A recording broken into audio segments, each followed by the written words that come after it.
नमस्कार, स्वागत है आपका आज की खबर के स्पेशल प्रोग्राम गेम प्लान में, जहां पर बात होगी खेल के हर उस पहलू पर जिसकी नजर आम तौर पर आप पर नहीं आती है। लेकिन इन सारी खबरों पर अगर आपको अपडेट रहना है तो मेरे सोशल मीडिया प्लेटफॉर्म पे भी आप जुड़ जाइए। और सबसे पहले हम बात करेंगे दुनिया की सबसे बड़ी क्रिकेट लीग यानी इंडियन प्रीमियर लीग की। 2026 के मौजूदा सीजन 28 मार्च से शुरू हो रहा है। इस सीजन में कुछ नए कप्तान देखने को मिलेंगे, वहीं कुछ पुराने धुरंधर भी हैं। इनके साथ ही कई ऑल टाइम बेस्ट कैप्टन भी बतौर खिलाड़ी खेलते दिखेंगे। क्यों ये नए कप्तान रोहित धोनी जैसी छाप छोड़ पाएंगे? क्या उनके जैसा कैलिबर इस आईपीएल में उनका देखने को मिलेगा कि वही जो पहली बार कप्तानी संभालने जा रहे हैं, क्या वो इस नेतृत्व के महा चैलेंज पर खबर उतर पाएंगे खरे? इस आईपीएल सीजन में रियान पराग को राजस्थान रॉयल्स की कप्तानी सौंपी गई है। वहीं ईशान किशन को आईपीएल में कप्तानी की बोहनी करने का भी मौका मिल गया है। इस सीजन में रॉयल चैलेंजर बेंगलोर के कप्तान रजत पाटीदार हैं, जिन्होंने पिछली बार आईपीएल की टीम को खिताबी जीत दिलाई थी। उनका जीत का प्रतिशत फिलहाल 76.92% है। लीग में पंजाब किंग्स के सरपंच यानी श्रेयस अय्यर भी हैं, जो 3 अलग अलग फ्रेंचाइजी टीम में के आईपीएल फाइनल में पहुंचा चुके हैं। मुंबई इंडियंस के कप्तान हार्दिक पांड्या भी किसी से कम नहीं है, जो अभी अपनी कप्तानी में गुजरात को पहली बार चैंपियंस भी बना चुके हैं। ऋतुराज गायकवाड़ आईपीएल के 2024 सीजन में धोनी की जगह कप्तान बने, लेकिन 2025 में वो इंजर्ड हो गए थे। इसके बाद धोनी ने फिर कप्तानी संभाली, पर मौजूदा सीजन में गायकवाड़ एक बार फिर से कप्तानी करते दिखेंगे। अब जरा इन प्लेयर्स की स्थिति को हम समझते हैं। रियान पराग काफी लंबे समय से राजस्थान के साथ जुड़े हुए हैं, लेकिन फर्क क्या है? ये तस्वीर आप मेरे बगल में चलती देख रहे हैं ना, ये रोहित शर्मा है। 5 ट्रॉफी जिताई है और एक इवेंट में तो 6ठी ट्रॉफी का दावा भी कर गए हैं। रियान पराग बहुत अच्छी शॉट्स लगाते हैं, लेकिन जो टेम्परामेंट रोहित शर्मा के पास है, ये जो उनके कोच रहे राहुल द्रविड़ के पास था, वो इनके पास नहीं है। मैं लगातार रियान पराग को फॉलो कर रहा हूँ, बहुत अच्छी पारी वो खेलते हैं, लेकिन कहीं ना कहीं उनके साथ एक दिक्कत है, जो कि नाम और फेम की होती है कि जब आप बहुत बड़ी टीम के आप अगुवा करने लगे यानी कप्तान हो जाए, तो वहां पर दिक्कत आती है। अमूमन कई प्लेयर्स के लिए आई, मैं देखता हूँ ऋतुराज गायकवाड़ के लिए भी थी। जब आप सीएसके जैसी बड़ी टीम को अपने कंधों पर लेते हैं, उसके दारोमदार को अपने कंधों पर लेते हैं, तो जाहिर सी बात है कि आपको दिक्कतों का सामना करना पड़ सकता है, क्योंकि बड़े बड़े नाम आपके सामने होते हैं। महेंद्र सिंह धोनी अपने आप में चलता फिरता स्कूल है, लेकिन जब आप की कप्तानी में वो खेले तो बहुत ज़्यादा दिक्कत होती है, बहुत समय लगता है, बहुत सारी चीज़ें होती हैं। वहीं दूसरी तरफ हम बात करेंगे राजस्थान में रियान पराग के कप्तानी सिलेक्शन पे। दूसरी तरफ पैट कमिंस ऑस्ट्रेलियन प्लेयर हैं, बहुत अच्छी परफॉर्मेंस कर रहे हैं हाल फिलहाल के दिनों में, लेकिन फिलहाल उनकी परफॉर्मेंस पे भी डाउनर आया है और दूसरा वो आईपीएल के कुछ मैचेस से बाहर भी हैं। तो वहाँ पर अपनी कप्तानी का डेब्यू करते नजर आएंगे जो इस टाइम बिल्कुल मिलियनर बेबी बन चुके हैं, ईशान किशन। ईशान किशन के साथ सबसे प्लस पॉइंट क्या है कि इन भारतीय पिचों को वो बिल्कुल अपने घर की तरह मानते हैं। जी हाँ, भारतीय क्रिकेट में जिस तरीके से उन्होंने कमबैक किया है, शायद ही किसी बल्लेबाज या गेंदबाज ने किया। सेंट्रल कॉन्ट्रैक्ट से बाहर हो गए, 20 सीरीज में टीम को छोड़ना पड़ा, लेकिन आप स्थिति समझिए कि जिस तरीके से उन्होंने झारखंड को पहली बार सैयद मुश्ताक अली ट्रॉफी जिताया। वो T20 टूर्नामेंट होता है और पूरे भारत में इसके मैचेस होते हैं। वहां पर एक तरफा सिंगल हैंडेडली पूरे मैचेस को जिताया और झारखंड को चैंपियन बनाया। इसीलिए पैट कमिंस की ना रहने पर सारे प्लेयर्स को किनारे किया गया और ईशान किशन का नाम सबसे आगे रखा गया कि भाई ईशान किशन को ही कप्तान बनाया जाएगा।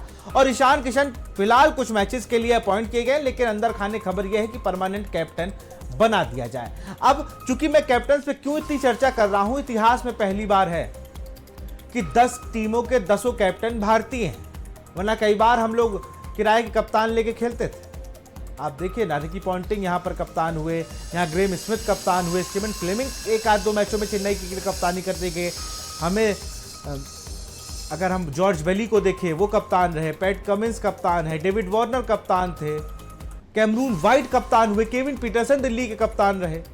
तो हमने फॉरनर्स पे ज़्यादा भरोसा किया, लेकिन इस बार जो चीज़ें हैं वो बदली हैं। आईपीएल में 10 के 10 कप्तान हैं और सबसे बड़ा बोझ इन्हीं लोगों के ऊपर होगा, क्योंकि ये नए कप्तान क्या रोहित और धोनी, विराट कोहली जिस कैलिबर से कप्तानी करते थे, क्या वो कर पाएंगे? ये एक बड़ा सवाल है। खैर, अब गेम प्लान में बात करेंगे हम आगे, क्योंकि जिस तरीके से एक जो सबसे बड़ी चीज़ थी ना, जब हम अब आईपीएल से हम हट के थोड़ा सा जो वर्ल्ड वाइड क्रिकेट है उस पर भी बात करेंगे।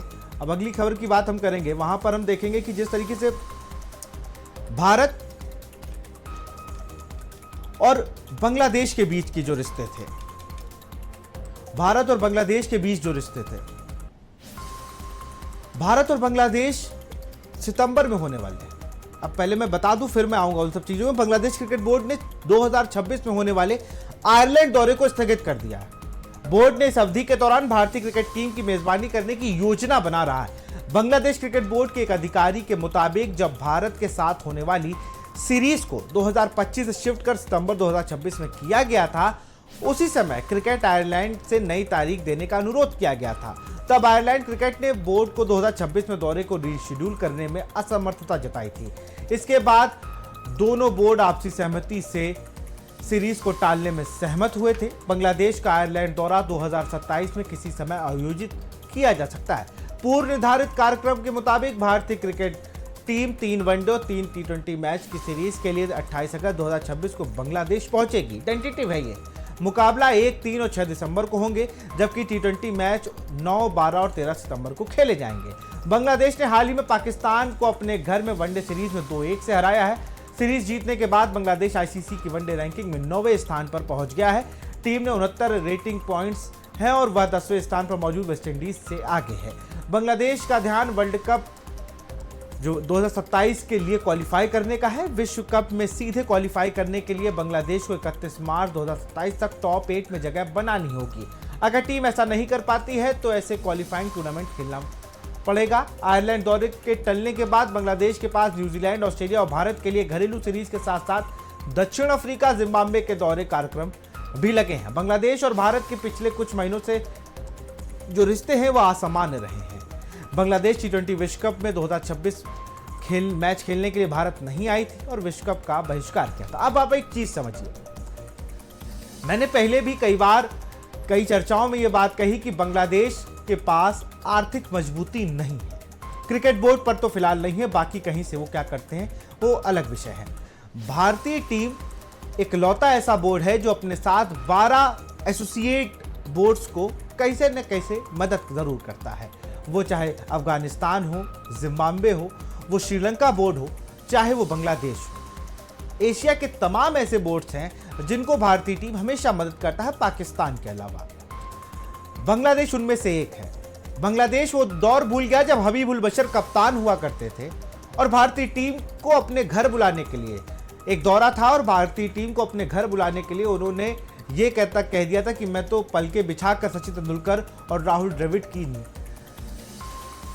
अगुवाई के लिए बैठा हूं, मैं चाहता हूं ये सब मेरे घर आए। तो उनके घर पे एक डिनर पार्टी रखी गई थी और घर की स्थिति ऐसी थी कि जिसको देख के सचिन और भारतीय बोर्ड ने ये फैसला लिया था कि बांग्लादेश में चूंकि क्रिकेट बढ़ रहा है तो उसको हम लोग प्रमोट करेंगे। कई बार सीरीज खेले, 2007 में हार का सामना भी करना पड़ा हमें बांग्लादेश से, लेकिन उसका राजनीतिकरण हुआ। उस राजनीतिकरण ने बांग्लादेश के क्रिकेट बोर्ड को कई नुकसान पहुंचाए।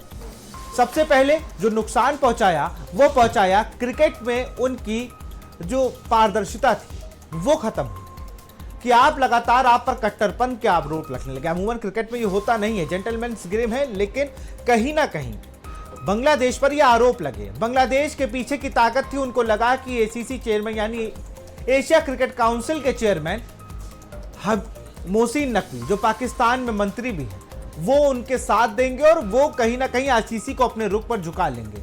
लेकिन मोहसिन नकवी की पुरानी आदत है कि वो अमूमन करते क्या है कि पहले एक आदमी को आगे करते हैं, पूरी ताकत देते हैं, जब उन्हें खुद पता है कि एसीसी में सारे बोर्ड्स के मेंबर होते हैं और उसके जो डायरेक्टर हैं वो श्री राजीव शुक्ला है। जी हाँ, उपाध्यक्ष हैं वो बीसीसीआई में और वहां के पे एशिया क्रिकेट काउंसिल के डायरेक्टर भी हैं। तो ऐसा नहीं है कि जो अध्यक्ष होगा उसकी सारी बातें चलती हैं, बाकायदा बोर्ड होता है, उनमें बैठकर बातें होती हैं, सारी चीजें उन पर की जाती हैं, वो बात अलग है। लेकिन बांग्लादेश ने पाकिस्तान के कहने पर भारत आने से मना कर दिया और उसी के एवज में पाकिस्तान ने भी ये कहा कि भाई हम नहीं खेलेंगे। लेकिन आईसीसी ने उन्हें फटकार लगाई कि जब शेड्यूल बन रहा था तब आपने ऐसा क्यों नहीं कहा कि हम नहीं खेलेंगे। आपने कहा कि हमारे न्यूट्रल वेन्यू पे मैच होगा, मैं भारत नहीं जाएंगे, जो आप लगातार यही कर रहे हैं। तो आपकी एक बात मान ली गई है, अगली बात नहीं मानी जाएगी।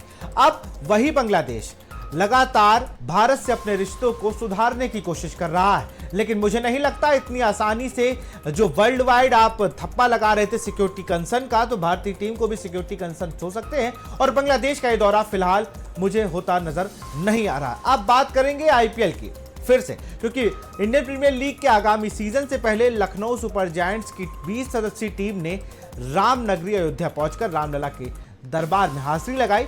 ये कारण इसलिए भी है कि भाई आप यूपी से बिलोंग करते हैं और राम मंदिर, एक तो पहली चीज जब आप वहां जाएंगे तो आपको एक अलग एनर्जी मिलेगी, और उस एनर्जी की जरूरत सबसे ज्यादा लखनऊ सुपर जायंट्स को है। कई सीजन से हम देख रहे हैं, ऋषभ पंत भी हैं वहां पर, तमाम बड़े नाम हैं, लेकिन वो नाम कुछ कमाल नहीं कर पाते हैं।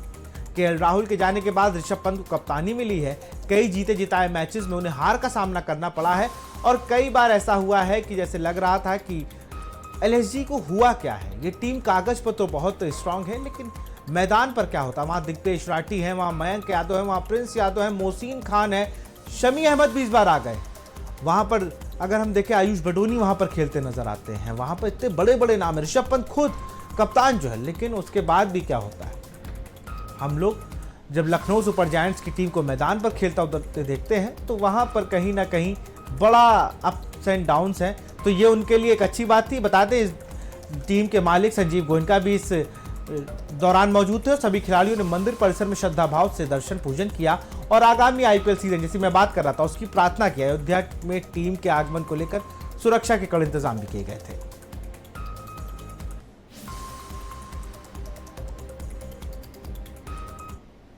आईपीएल लखनऊ का क्रिकेट टीम आज दर्शन के लिए श्री राम जन्मभूमि आया था। उसके प्रमुख श्री एसजी गोयनका जी स्वयं सभी को लेकर आए थे, सभी क्रीडालु आए थे, आनंद से दर्शन किए। रामलला का, राम परिवार का, म्यूरल का दर्शन किया, चायपान भी हुआ, अच्छी तरह से उन्होंने फोटो भी खिंचाई। और स्वाभाविक रूप में क्रिकेटर की प्रसिद्धि रहती है, मंदिर में आने जाने वाले लोग भी जहाँ जहाँ अवसर मिले उन्होंने भी शायद फोटो खिंचाया होगा। कुल मिलाकर आनंद से वो दर्शन करके गए, और उन्होंने ही स्वयं आकर के इसकी अनुमति ली थी। 4 दिन पहले आकर के उन्होंने आज आने का अनुमति भी ली थी, सभी व्यवस्थाएं। और अब बात उस बोर्ड की जो बोर्ड हमेशा चर्चा में रहता है। कभी एक समय था, 2007 का जिक्र करूंगा, पाकिस्तान क्रिकेट टीम में कोच बड़ा डर के रहते थे, लेकिन इस बार तो बड़ा क्रांति लिख दी इस बोर्ड ने। इस बोर्ड ने नहीं, इसके खिलाड़ियों ने। जी हां, अब नए विवाद में घिरते नजर आ रहा है पाकिस्तान क्रिकेट बोर्ड। उसने अपने ही 2 बड़े खिलाड़ी यानी बाबर आजम, जिन्हें किंग आजम कहा जाता है, और फकर जमान फिटनेस को लेकर गंभीर जांच शुरू कर दी है। यह मामला टी20 वर्ल्ड कप के दौरान उनकी फिटनेस रिपोर्ट और उनके खेलने की अनुमति देने से जुड़ा हुआ है, जिसने अब बड़ा रूप ले लिया है। रिपोर्ट्स के अनुसार यह शक जताया जा रहा है कि बाबर आजम और फकर जमान दोनों ही खिलाड़ी टूर्नामेंट के दौरान पूरी तरह फिट नहीं थे। इसके बावजूद उन्होंने टीम में शामिल किया गया और मैदान पर उतारा गया। अब सवाल यह उठता है कि क्या खिलाड़ियों की फिटनेस को लेकर सही जानकारी दी गई थी? मेडिकल टीम की तरफ से यह चूक हुई है। बताया जा रहा है कि वर्ल्ड कप के बाद जब दोनों खिलाड़ियों को दोबारा मेडिकल जांच कराई गई तो उनकी चोटों पर पहले से ज्यादा गंभीर पाई गई। बाबर आजम का मसला इंजरी थी, जिसकी शुरुआत में हल्का बताया गया था, लेकिन बाद में उसकी गंभीरता सामने आई है। वहीं फकर जमान भी लंबे समय से फिटनेस समस्याओं से जूझ रहे थे, लेकिन इसके बावजूद उन्हें टीम में जगह दी गई।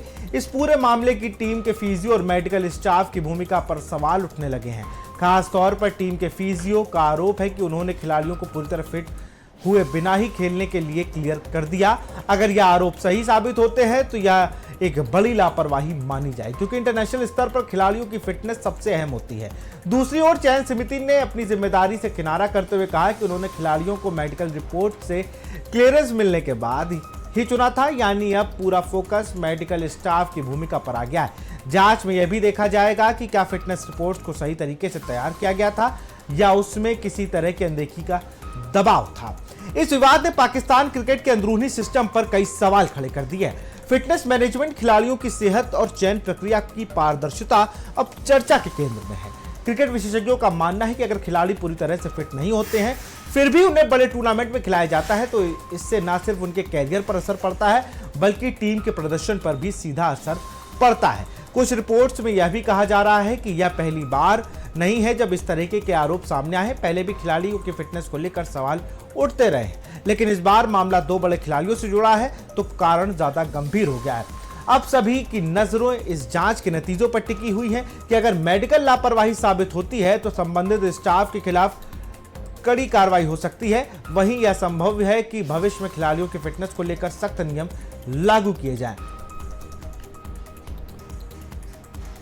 और अब एक बात करेंगे उस विवाद की जो खत्म होने का नाम नहीं ले रहा। भारतीय क्रिकेट के पूर्व महान बल्लेबाज सुनील गावस्कर एक बड़े विवाद में घिर गए। जी हां, यह मामला पाकिस्तान के स्पिनर अबरार अहमद को इंग्लैंड T20 लीग द 100 में साइन किए जाने को लेकर बयान से जुड़ा है। गावस्कर ने कहा कि पाकिस्तान के खिलाड़ियों को इस तरह विदेशी लीग में खेलना विवादास्पद हो सकता है। उनका मानना है कि इस तरह के फैसले पर सोच समझकर निर्णय लेना चाहिए क्योंकि क्रिकेट और राजनीति के बीच संबंध को नजरअंदाज नहीं किया जा सकता। इस बयान के बाद सोशल मीडिया और क्रिकेट जगत में तेज प्रतिक्रिया देखने को मिली है। कई लोगों ने उनके विचार का समर्थन किया जबकि अन्य ने इसे अनुचित और विवादास्पद बताया। इस मुद्दे ने खेल और राजनीति के रिश्तों पर नई बहस छेड़ दी है। भारत पाकिस्तान के बीच खेल को लेकर संवेदनशीलता हमेशा से ही रही है और अब यह विवाद इस बात की याद दिलाता है कि किसी भी क्रिकेट निर्णय से सामाजिक और राजनीतिक प्रभाव भी हो सकते हैं। फिलहाल गावस्कर के बयान के बाद अबरार अहमद और लीग टीम भी इस चीज का चर्चा का हिस्सा बन गए। इस पूरे विवाद में यह साफ हो गया है कि क्रिकेट सिर्फ खेल नहीं बल्कि भावनाओं और राष्ट्रीय भावनाओं से भी जुड़ा हुआ मामला बना है। यह मामला क्रिकेट प्रेमियों के बीच लंबे समय तक चर्चा का विषय बना रहेगा। तो सुनील गावस्कर ने जो बयान दिया था ये उस पर था द 100 लीग को लेकर। सनराइजर्स हैदराबाद की जो टीम है उसने बाबर जो उनके प्लेयर हैं पाकिस्तानी प्लेयर उनको साइन किया था। अब अगली खबर का रुख करेंगे। इंडियन प्रीमियर लीग के 19वें सीजन में कुछ ऐसे युवा खिलाड़ी हैं जिनके प्रदर्शन को लेकर सभी की नजरें रहने वाली हैं क्योंकि भविष्य के सुपरस्टार प्लेयर के तौर पर देखा जा रहा है। इसी में एक नाम है 14 वर्षीय बाएं हाथ के ओपनिंग बल्लेबाज वैभव सूर्यवंशी का शामिल है जिन्होंने पिछले IPL सीजन में डेब्यू किया और अपनी प्रतिभा से सबको हैरान कर दिया। अब इस सीजन वैभव का असली परीक्षा होने वाली है क्योंकि सभी टीमें उनके खिलाफ बेहतर तैयारियों के साथ मैदान पर उतरने वाली है। वहीं IPL 2026 सीजन का आगाज होने से पहले वैभव सूर्यवंशी का भी बड़ा बयान सामने आया है जिसमें उन्होंने अपने इरादों को पूरी तरह से जाहिर कर दिया है। IPL 2026 के सीजन में ऑरेंज कैप जीतने के दावेदारों के एक नाम वैभव सूर्यवंशी का भी शामिल है। वहीं सीजन का आगाज होने से पहले एक इवेंट में वैभव सूर्यवंशी से पूछा गया कि वह कितने रन बनाने का टारगेट रखते हैं तो इसका जवाब वैभव सूर्यवंशी ने बड़े मजाकिया अंदाज में कहा कि यदि आप इस तरीके का सवाल पूछेंगे तो मैं कहूंगा 2000 से 3000 रन बनाने की कोशिश करूंगा। वैभव सूर्यवंशी ने इस जवाब को सुनने के बाद उनके बगल में बैठे रविंद्र जडेजा भी हंसने लगे क्योंकि एक सीजन में किसी बल्लेबाज के लिए इतने रन बनाना लगभग असंभव काम है। वैभव सूर्यवंशी अपने मजाकिया अंदाज के लिए में दिए जवाब के बाद उन्होंने आगे कहा कि आगामी सीजन को लेकर मेरा ऐसा कोई भी टारगेट नहीं है, मैं बस प्रोसेस को फॉलो करने की कोशिश करता हूं और कोशिश सिर्फ अपने प्रदर्शन के दम पर टीम को जीत दिलाने की रही है। मैंने अपने लिए किसी भी तरह के पर्सनल माइलस्टोन को लेकर मैदान पर खेलने नहीं उतरता। बता दें कि पिछले सीजन में जब वैभव ने डेब्यू किया था तब उसमें उन्होंने गुजरात टाइटंस के खिलाफ मुकाबले में 35 गेंदों में शतक जड़ दिया था।